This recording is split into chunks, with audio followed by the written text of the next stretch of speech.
What do you think the most toxic parenting behavior is? It's exactly this, where you use your child to fulfill your unmet fantasies, expectations, and desires, and do not own it and pretend as if you're so selfless that you're doing it all for these children who are so ungrateful. And if only they could understand the sacrifices we've been through. Hi friends, and welcome back to the Surviving Abuse podcast. I am your host, Lavender Sana. Today's podcast episode is all about the effects of parental narcissistic abuse on the girl child. Obviously, I am a girl child, and so that is why I talk about the girl child's perspective. Because when I'm talking about all these topics and the narcissistic abuse, child sexual abuse, all those are from my own lived experience. And as a girl child, I feel like I have a right to share my lived experience. And it is so much more accurate in me talking about this from the girl child perspective, as opposed to me just talking about it from a child's perspective generally, because we have very different lived experiences as girl children, and from what the boy child has. Our lived experiences are vastly different. Now, before I get into today's podcast episode, a quick shout out to last week's podcast episode that was all about why family support comes in exchange of abuse. If you did not catch that episode, I will link it for you in the card section above, as well as in the description bar below. We talked all about why family support comes at the exchange of abuse, and this is especially the case for narcissistic families or toxic families, or what I personally like to call corporate families, because when a family is really toxic and everything is a transaction, then that is exactly the same as a corporate setting, which is why I call them corporate families. So if you did not catch that episode, then be sure to check it out. I'll leave it for you in the card section above, as well as in the description bar below. So without further ado, let's get into today's podcast episode, which is all about the effect of parental narcissistic abuse on the girl child. Okay, so the first effect of parental narcissistic abuse on the girl child is a lack of emotional validation, which leads to emotional suppression and avoiding conflict. The narcissistic mother the narcissistic mother dismisses or minimizes her daughter's feelings, teaching her that her emotions are unimportant or even inconvenient. The girl child learns to suppress her emotions to avoid conflict, leading to emotional suppression. Now, under the Surviving Abuse podcast, there have been so many episodes where I have shared how the narcissistic family members reacted to me talking openly and honestly about being molested as a child. And after doing so much research into narcissists and how they work, I since learned that that was a projection. It's like somebody saying, if I don't get to heal from my narcissistic wounds, why should you? Why should you get to heal and I'm still hurting? And so they react really violently because they don't feel like you have a right to heal, because they're still hurting from their narcissistic wounds. Does that excuse their behavior? No, it does not. At least not in my book. In my book, it definitely does not. Everybody is accountable to their behavior. Their wounds does not excuse bad behavior, but I am saying that there's a correlation in being brought up by a narcissistic parent and growing up to be a harmful adult. And we see that quite a bit, especially in the series of episodes where I addressed the narcissistic family members who had very nasty things to say to me regarding me speaking openly and honestly about being molested as a child in our family home. And we can see that a huge contributing factor to nurturing and raising harmful adults is when they are brought up by narcissistic parents, because narcissistic parents are going to suppress their child's emotions and cause the child to grow up to be an adult who suppresses their emotions and avoids conflict, or become somebody who is generally a projector. And so that is what we see. That is one of the effects that we see of parental narcissistic abuse. The second one is conditional love and approval seeking, which leads to perfectionism and overworking tendencies. Love and approval are given based on performance achievements or meeting the mother's or the parents' expectations. The daughter internalizes the belief that she is only worthy of love if she is good enough in the mother's eyes. Of course, this is going to lead to some sort of perfectionism and performative, like you're going to be a performer. You know, it is so difficult to be an authentic person when you've grown up your whole life to weigh your sense of self and your sense of self-worth based on your parents' approval. You cannot therefore be an authentic person. You cannot therefore have the gall, the nerve, the audacity, the balls to stand on your own and say that this is what I'm doing. This is the direction in which I am going. This is what I think is good for me. You grow up to be somebody who is always like, okay, what do you think? What do you think? What do you think? You need other people's approval, right? in order for you to feel like you're good enough. And so obviously you're going to generally be a very insecure person because you don't have an internal locus of validation. You don't have that compass internally, does not exist thanks to your narcissistic parent. The other effect of parental narcissistic abuse is low self-worth and identity confusion caused by constant criticism and or comparison. The daughter of a narcissistic parent is discouraged from developing a strong sense of self as their parent enforces control over them, their choices, their beliefs, and their behaviors. She may struggle with self-doubt and an inability to trust her own decisions. Now, personally, I can attest to this because I personally was brought up by a very narcissistic mom. And so it took me 25 years to be like, what do I think is good for me? Because of the choices my narcissistic mom made, we were separated in 2019, but not for long because she then joined me in the family home shortly thereafter due to more bad financial decisions. And so when I was separated from her in 2019, I went back to my Mima's house and I found myself. For the first time in 25 years. I started asking myself basic questions like, what do I think? What do I like? How do I want my life to go? What do I prioritize? Do I want really an expensive apartment in Kileleshwa, Kilimani, Halingamo, Westlands? Do I think that is what is good for me? Do I want a car? Do I think that is what is good for me? Do I want a family? Do I think that is what is good for me? And I found myself asking myself very important questions that I had never asked before then. And it really took that separation for me to start asking myself those questions because I realized that being with her siloed my thinking. It put my thinking in a box where I only thought what was good was what she said was good and everything else was bad. And honestly, just thinking about that, it's just honestly, I don't even know how to classify that. It makes me so sad for my past self. And it makes me so proud of the woman that I am today, and it makes me so proud of the future that I'm creating for myself.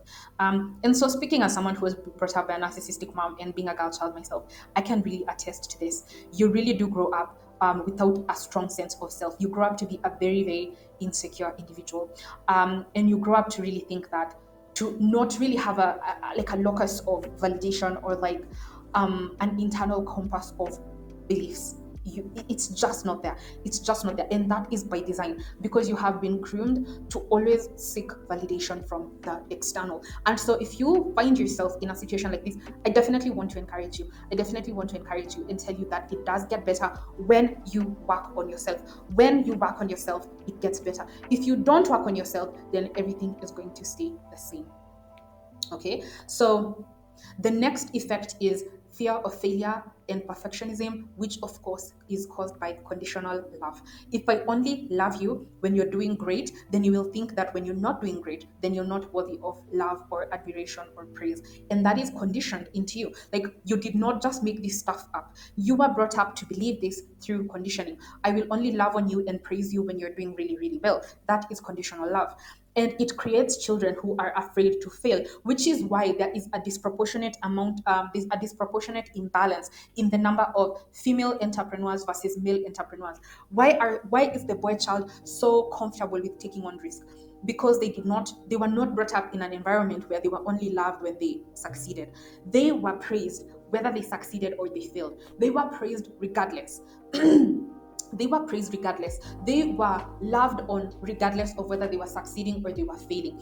And it's why, for me personally, I am so unforgiving. I'm so unforgiving when I see a man who's a failure. I'm like, this is so unforgivable. This is so inexcusable because the male species has created a global society that is designed to help themselves thrive as a man. And so I'm very unforgiving. I give no grace to a man who is a failure. Anyway, coming back to our point, constant criticism or impossibly high standards creates a deep fear of failure. Perfectionism develops as a survival mechanism to avoid rejection or punishment or criticism or comparison. And children who are born into narcissistic families or corporate families where you are multiple children, then you are victim to constant comparison, especially to the golden child. You are constantly compared to either the golden child or the favorite child. You will be compared. You will be told that you are not as smart as the golden child, the favorite child. You will be told that you're not as beautiful as the golden child or as the favorite child. You will be told that you're not as talented as the golden child or as the favorite child. And so it creates this deep-seated sense of insecurity, and it turns you into a perfectionist because you have been conditioned to always want to be the best version of yourself. And if you're not the best version of yourself, then you are not worthy of love. Another effect of parental narcissistic abuse towards the girl child specifically is people-pleasing tendencies. And again, this is caused by that conditional love. Growing up, the daughter learns that peace comes at the cost of prioritizing her mother's or her parents' needs over her own. This leads to people-pleasing behaviors and an inability to set healthy boundaries. Now, I think that everyone has to deal with this as an individual. Personally, I don't have so many people-pleasing tendencies. In fact, quite the opposite. I am a huge advocate of prioritizing myself, my peace of mind, my happiness. And so I feel like I'm really not the best person to talk about this. Maybe in the future we'll invite a guest who will be able to talk about her own people-pleasing tendencies and how she overcame them. But again, this is something that we see time and time again in the girl child. She goes on to marry to please the community or the narcissistic parent. She goes on to have children to please the narcissistic parent or the narcissistic dynamic. And this goes on and on and on and on and on until she wakes up and realizes that I have done everything for these people and I'm not happier for it. I'm not respected for it. I don't get treated with grace for it. I have done everything for these people and I'm still treated like trash, which means the game is rigged or maybe I'm playing it wrong. And so she starts to set those boundaries for herself and starts, standing up for herself and standing up against the narcissistic family dynamic. Another effect of narcissistic parental abuse towards the girl child is hyper independence or learned helplessness, of course, caused by constant criticism and comparison. Some daughters become overly independent, believing that they cannot rely on anyone else. Others develop learned helplessness, feeling incapable of making their own decisions without external validation. Now, guys, let me tell you, narcissists basically groom you so that you don't ask for anything. They groom you so that you know not to rely on them, because what they do is time and time again, they disappoint you, right? You learn that you can't rely on them because they're going to fail you. I actually suffer from both. I actually am an overly independent person, like overly independent person. And I believe that I cannot actually rely on anyone because growing up, I was disappointed by my narcissistic mother, Becky, so frequently that I quickly realized that I can actually not rely on her for anything. And then just before we were separated in 2019, I had a learned helplessness just because, somebody just disappoints you monumentally so much that it fries your brain. It fries your brain, it fries your nervous system. It makes you feel it's like the people in the Congo. It's not that they cannot bootstrap out of their situation. It's that their nervous system has been deep fried by so much chaos that the system has been overwhelmed. So much guys, even just talking about this right now, like in Swahili we say inakuchafua roho.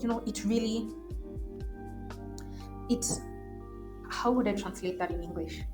I would say that it shits on your mood, it shits on your psyche, it enrages you, it enrages your soul. It's not that I'm mad, it's that I'm enraged, looking back at all the fuckery that I was subjected to by the accident of my birth, because somebody could not make the decision to get an abortion because they were scared they were going to die, and they were afraid of facing the consequences of their reckless action. And when I look back at it, I'm enraged. I feel so let down. I feel so betrayed. And I'm not alone in this. A lot of children, especially children who were not reckless children who did the best they could do in the circumstances they were in, with the circumstances they were dealt, and you just feel enraged.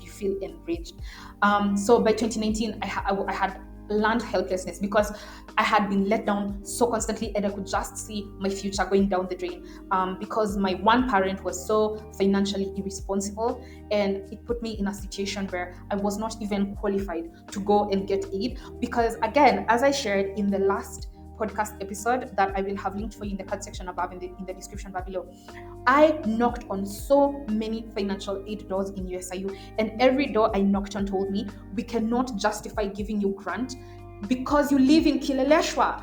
The board will not sign off on this because we have students in Huruma who are also going after these grants. We have students in Kibera who are also going after these grants. We have students in Huruma who are also going after these grants. We have students in Madare who are also going after these grants. We have students in Kawangware who are also going after these grants. So there's no way we can justify granting you this grant in Kileleshwa. There's just no way. They're not going to sign up on this. And guys, when I tell you I was crying from office to office to office to office, being told the same thing. We cannot justify this because you live in Kileleshwa. I'm sorry, we can't. And so literally it's like mtu amekuseti, it's like mtu amekuseti because you live in Kileleshwa. They're financially irresponsible. Wamekula pesa yako ya school fees. They're not paying rent.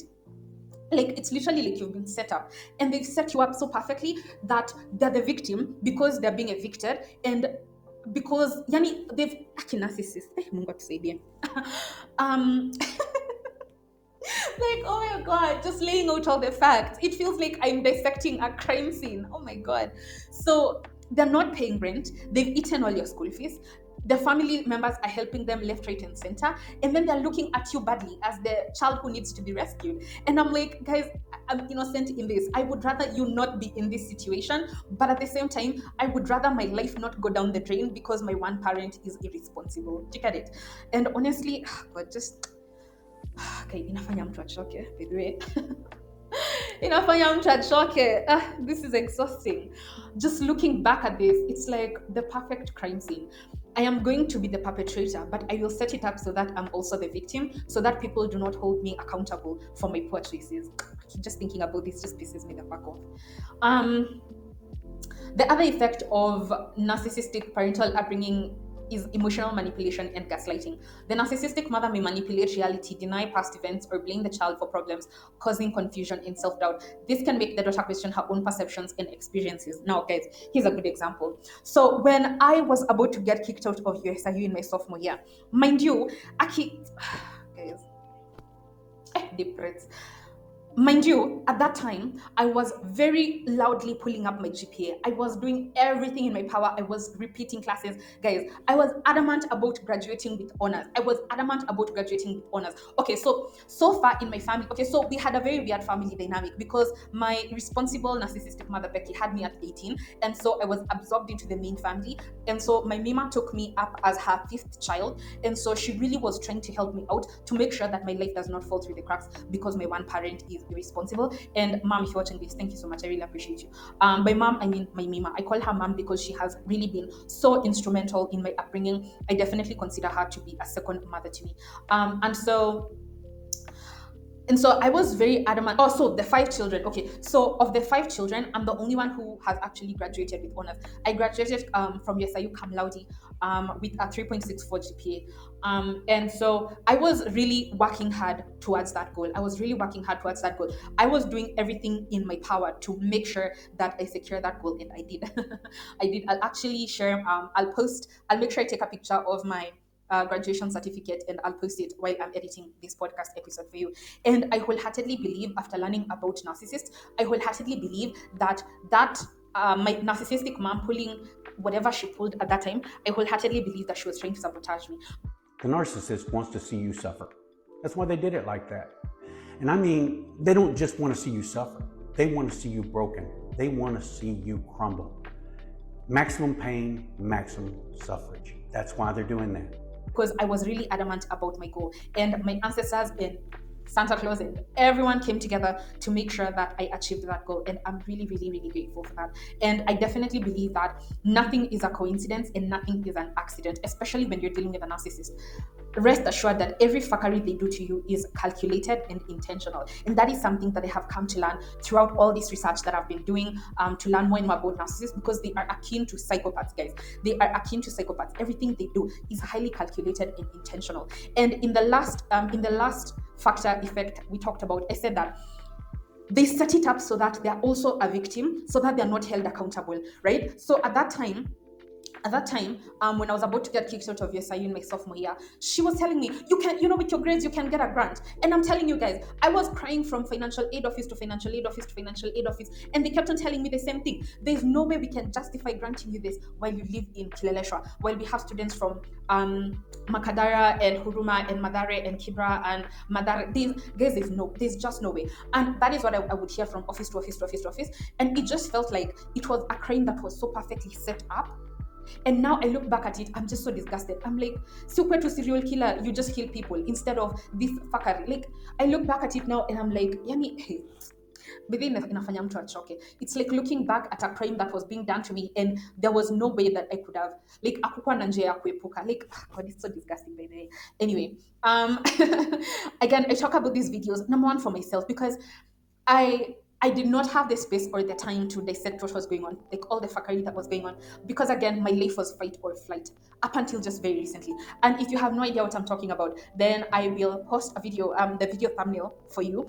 That is one of the most important videos I have made so far, and it really brings a lot of things like full circle. So if you want to understand what I mean by the majority of my life was actually fight or flight, then I invite you to watch that video. It should be called something like reflecting on the last 2 years, or 2023 versus 2024. But in any case, I'll have the thumbnail up on the screen so you know what I'm talking about.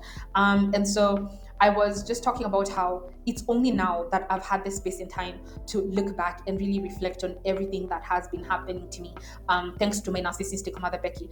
And I share these videos because number one, this is a part of my healing process. It's a part of my healing journey, and me documenting things in a very analytical way, in a way that I can look back at years to come and it will still make sense because I'll have it here. No one will have the space to manipulate me or tell me, oh no, it wasn't like this, it was like that, or it wasn't like this, it was like that. And I also share these videos to connect with other victims of narcissistic upbringing. I want my story to be validating for them, to show them that this fuckery is not a them thing. They're not crazy. Some of these parents are literally out here being our biggest up as their children. I don't even know why. It's just the fuckery never stops. And so I share this to heal myself, but also to heal other victims of parental narcissistic abuse. So if this connects with you, then feel free to let me know in the comment section down below. Otherwise, I'll see you in the next podcast episode. Heart disease, lung disease, speaking to those two specifically, this is not this runs in my family.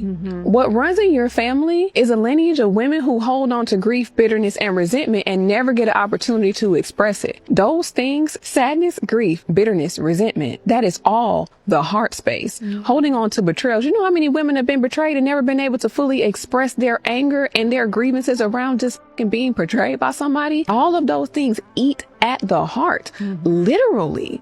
So the lung issues, the heart issues, all of this is lineages of things that have not been expressed and have not been given space to feel. So now you go into cardiac arrest. Yeah. Now you've got recurrent pneumonia. You got a collapsed lung because you don't feel safe enough. That's the importance now of the healers, to create spaces that are safe enough for people to lay their grievances at the altar.